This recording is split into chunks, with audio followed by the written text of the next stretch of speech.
Hello, my name is Keith KJ Records. I'm talking about Boko Haram and the rise of militant Islam in Nigeria. Before we talk about Boko Haram, one thing I ask for you to do is to leave all your bias towards Islam to the side and just listen to what's being said. Um, Before you have to understand what fundamentalistic Islam, i.e., examples Boko Haram and ISIS and Al Qaeda, you must know what Islam is and what it isn't. First, to begin with, is Islam. Islam is one of the largest religions in the world with over 1 billion followers. It is a monotheistic faith based on revelations received by the Prophet Muhammad in 7th century Saudi Arabia. Monotheistic meaning one God, similar to Judaism and Christianity. Muslims consider the religion to be the one true religion and invite people of all races, nationalities, and religions to be a part of it. Contrary to belief that it is a very secluded religion, the name of God is Allah. Most people heard of the reference Allahu Akbar, meaning God is great. There is no God but God, and Muhammad is his prophet. They don't believe that Jesus Christ is the Son of God, but instead Muhammad is the direct lineage from God. It is a very peaceful religion. Uh, Once again, contrary to belief, it's a very violent military religion, which is a distant part of it, and it's quote unquote cousins of both Judaism and Christianity. Mainstream Islam versus fundamentalistic Islam. Radical Islam is the coin term in Western cultures. It presents itself as an intensified reaffirmation of faith that transcends in God. It has military ideology by any means necessary. Their main goal, Islam must have power in this world, is true religion, the religion of God, and the truth of its manifest and its power.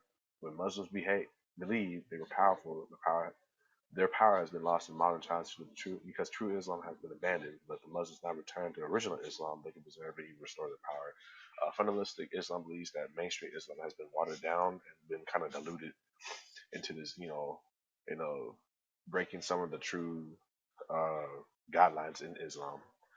Most Muslims reject and denounce this idea of fundamentalistic Islam, and most fundamentalistic Islam uses lethal force and demands death upon non-believers, even means death upon themselves.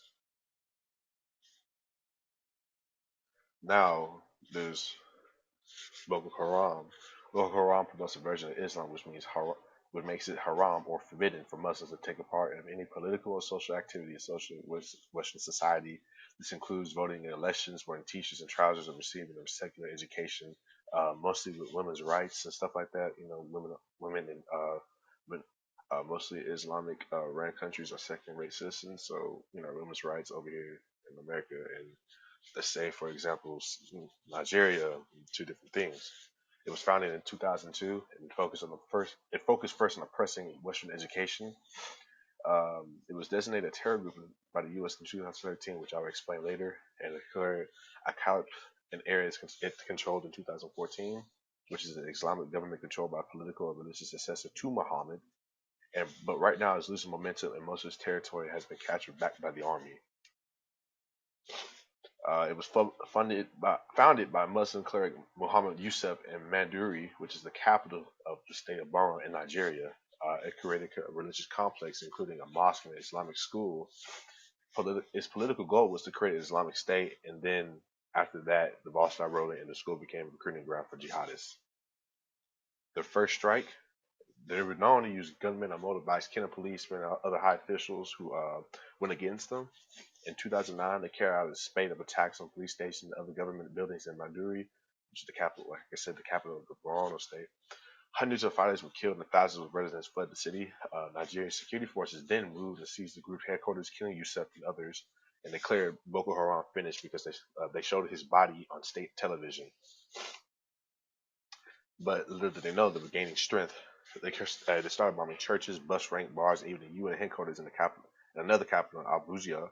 In 2013, the U.S. designated it a terrorist organization, fearing it had connections with Al Qaeda to help wage a global jihad, which is, us and Al Qaeda don't have the best of terms. We are one of our Islam enemies.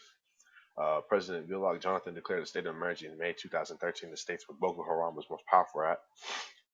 It started drawing forces in the Qurani ethnic group, and it grew to large-scale mass attacks on villages, towns, killing, abducting women and children, tricking men and boys into their armies. Which the most famous one to date so far uh, is and became a international trend. The Obamas got into it. Most of the world leaders got into it. Which Bring Our Girls Back, which was a abduction of a Western-style school in Nigeria in April 2014.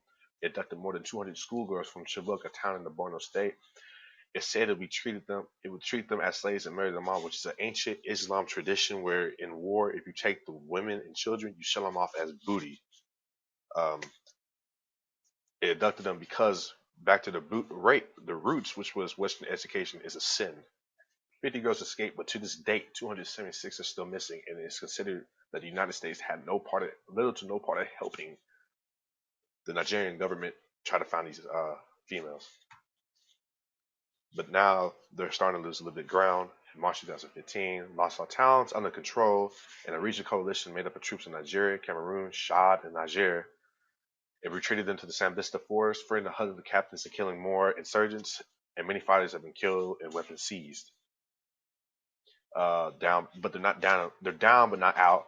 Northern Nigeria has a history of spawning militant Islamic groups. Boko Haram is outliving that predicted rate of survival of militant groups, which is 4 to 5 years. This is year 13 for them. So they're doing a pretty decent job in keeping this up. Fighting force of 9,000 men and has gained control of vast amounts of weapons and money.